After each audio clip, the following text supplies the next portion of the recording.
Everyone who enters this gas station will be trapped, with no way out alive. Alice is spending the night at a motel when, at 2 a.m., she's woken up by a call from her husband, Eric. She hurriedly rushes to the bathroom and starts brushing her teeth while they talk. Eric admits he's struggling to sleep, nervously anxious about their upcoming appointment with a fertility doctor. He mentions that the highway is closed, so Alice should leave earlier than planned. He then asks if her colleague and friend, John, who accompanied her to a medical conference, could give her a ride. Alice calmly assures him everything's fine and ends the call. Suddenly, John, the same John she's been secretly cheating on Eric with, walks into the bathroom. The lovers soon leave the motel together. On the road, Alice notices another persistent incoming call from Eric but decides not to answer. John expresses concern that Eric might be catching on to their affair, but Alice is confident that her husband has no idea. Soon, they approach the closed highway, and Alice impatiently suggests John take a different route. However, it turns out they're running low on gas. Alice frustratedly scolds John for being forgetful, as she had reminded him to fill up, but he insists he gassed up the night before. John pulls into the nearest gas station. While he starts pumping gas, Alice heads inside the store. At that moment, John realizes the gas tank is dangerously damaged, and fuel is leaking everywhere, but he doesn't notice. John glances around uneasily. The place seems deserted, and in the dim light, only a billboard with the cryptic message "Got us nowhere" stands out. Meanwhile, Alice pours herself a cup of coffee and casually exchanges texts with Eric, who is apologizing for something. She heads to the register to pay, but there's no cashier in sight. Leaving the money on the counter, Alice suddenly freezes in terror. There are splashes of red on the shelf behind the counter, right where the cashier should be. Panicked, Alice runs toward the exit, but before she can make it, someone shoots her in the shoulder.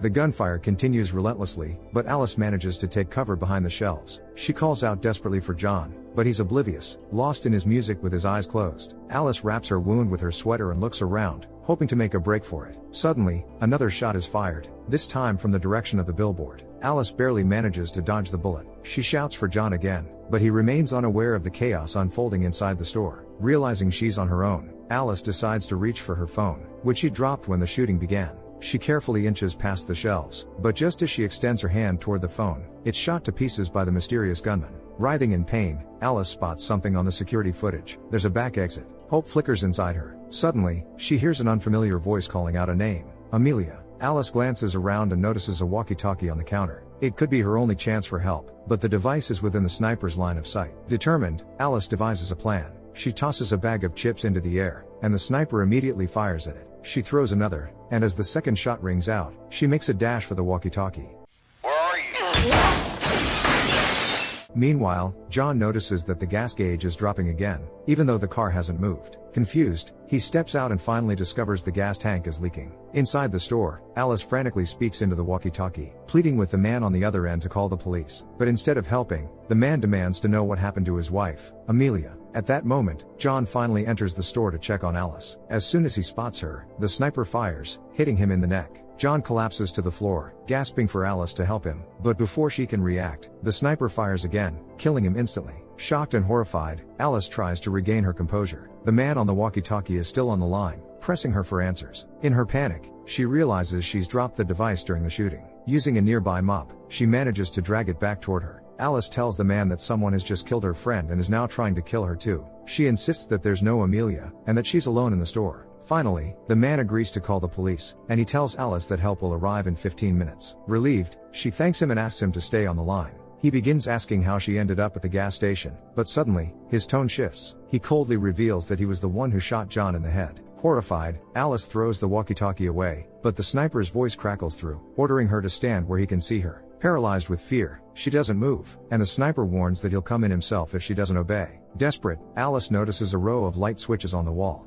She begins throwing objects at them, hoping that if she can plunge the store into darkness, she might have a chance to escape the crazed gunman. But her aim is off, and nothing works. Then, she makes a discovery. The shelf she's hiding behind is on wheels. Summoning all her strength, she starts to push the shelf to create a barrier between her and the sniper. Noticing the movement, the sniper fires again, bullets ricocheting off the metal as she desperately moves the shelf forward. Despite everything, Alice manages to reach the light switches and plunge the store into darkness. Grabbing the walkie-talkie again, she frantically tries to contact someone else for help, but each time, she's met with the sniper's voice. He coldly informs her that, aside from him, her, and his wife Amelia, there's no one else around. That's when Alice notices a woman's body lifelessly lying under the counter. The sniper explains that he killed his wife because she cheated on him, and Alice realizes with growing horror that he knows about her own infidelity to Eric.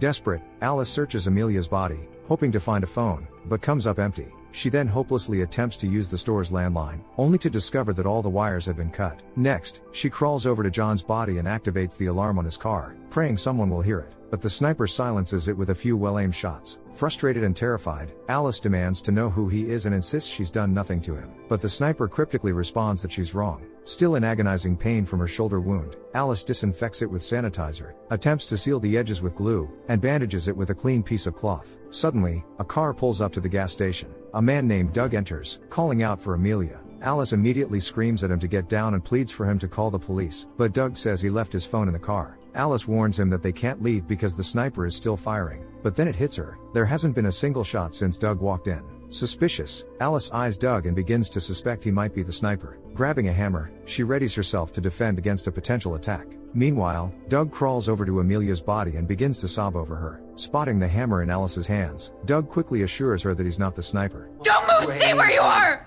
Doug explains that he and Amelia had been dating and both worked at the gas station together. Alice tells him that Amelia was the sniper's wife, but Doug insists that Amelia was never married and that the sniper is lying. Alice remains skeptical, finding Doug's sudden appearance too suspicious and convenient. When Doug learns that Alice had been communicating with the sniper over the walkie-talkie, he suggests they contact him again and bluff, telling the sniper they've called the police. After all, the sniper doesn't know Doug left his phone in the locked car. Alice tries calling the sniper several times over the static-filled radio, but there's no response. Growing more suspicious of Doug, she challenges him to go and retrieve his phone to prove his innocence. Terrified, Doug refuses, not wanting to risk getting shot, but Alice insists, promising she'll distract the sniper long enough for Doug to grab his phone. Reluctantly, Doug finally agrees, his heart racing. He successfully makes it out of the store and cautiously reaches for his phone, but the moment his hand touches it, the sniper fires, hitting Doug unexpectedly. Soon, the sniper reaches out to Alice again over the radio. He accuses her of setting Doug up to be killed and demands that she confess the truth about herself. The sniper reveals that he knows Alice had been returning from a conference and works for a pharmaceutical company. He accuses her of using that as a front for trafficking illegal substances and claims that many people would want her dead for it. Alice denies this, explaining that she's just the vice president of marketing and focuses on social media, not manufacturing. But the sniper insists that's even worse, claiming she's the one pushing these substances on people through advertising. He bombards Alice with further accusations, stating she climbed the corporate ladder by falsely accusing her former boss of sexual harassment. According to the sniper, this accusation cost her boss his job, leaving him with a mortgage and a sick daughter he can no longer afford to care for. As the sniper rants, Alice stumbles upon a box labeled with the name Henry, containing personal items that seem to have been left behind. She figures Henry must have worked at the gas station before, but never returned to collect his belongings. Alice begins to suspect that Henry might be the sniper, a man consumed by resentment and bitterness toward the world. Then, she notices a display filled with umbrellas. While the sniper continues to rant about her sins, Alice opens several umbrellas, creating barriers to block his line of sight. It doesn't take long for the sniper to notice the makeshift barricade of umbrellas, and he immediately opens fire, riddling the umbrellas with bullets.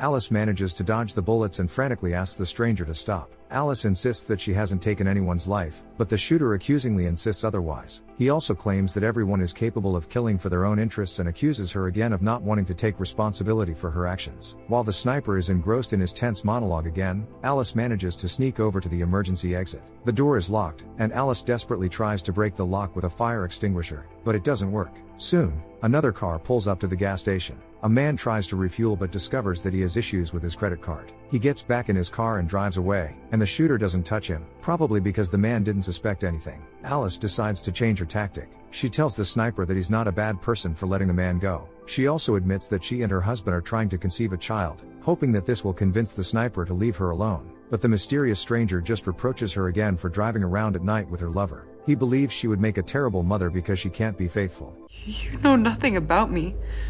I know you more than you think.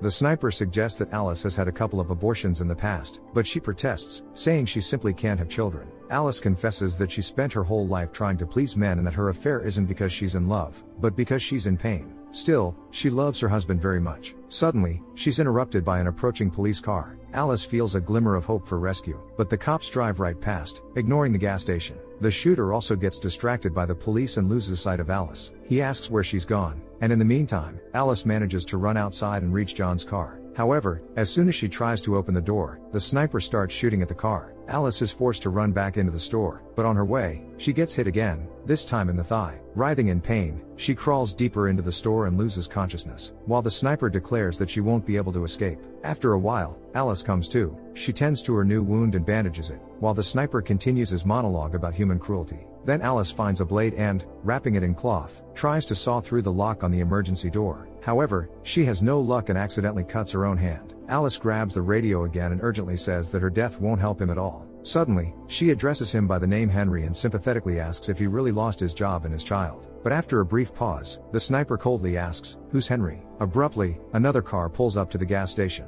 An elderly man gets out and suddenly discovers Doug's body. Alice desperately pounds on the window, trying to signal him to hide and call the police, but at that moment, the sniper mercilessly shoots the man. His wife rushes out of the car, but she meets the same fate. The sniper continues talking and tells the stunned Alice that they're alike and that those are the same genes she'll pass on to her future child if she can have one. Furious, Alice declares that's exactly why she doesn't want to have kids, so they won't turn out like him, cowards hiding in the dark and shooting innocent people.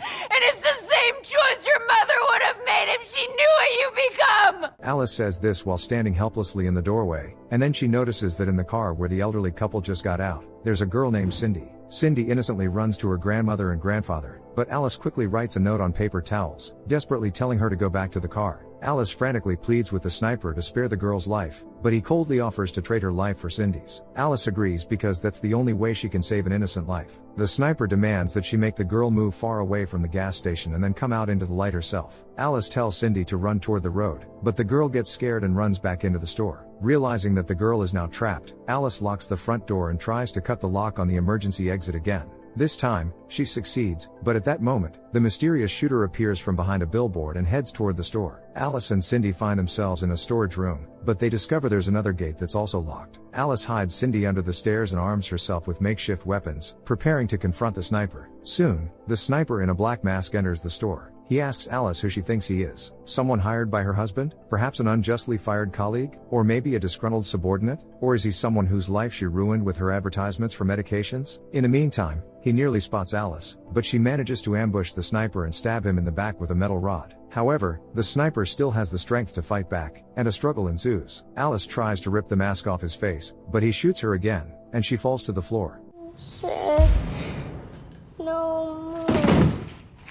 Cindy watches the horrifying scene unfold, and soon the sniper finds her. He opens the gate and prepares to remove his mask, assuring the girl that she has nothing to fear anymore. But just then, Alice swiftly appears behind him. She strikes him brutally with the fire extinguisher and then tries again to see his face. However, the sniper violently starts to resist, and she pushes his head under a hydraulic press. As a result, the sniper's head is turned into mush, leaving his identity horrifyingly unknown. Meanwhile, morning arrives. Alice completely loses her strength after the agonizing third gunshot wound to her abdomen, and a frightened Cindy runs out of the store and onto the road, becoming the sole survivor of this massacre. Who do you think among Alice's acquaintances could have taken such a drastic step for revenge? Was it really worth it? We'd love to hear your thoughts in the comments down below. Don't forget to like this video and subscribe to the channel. See you in the next one.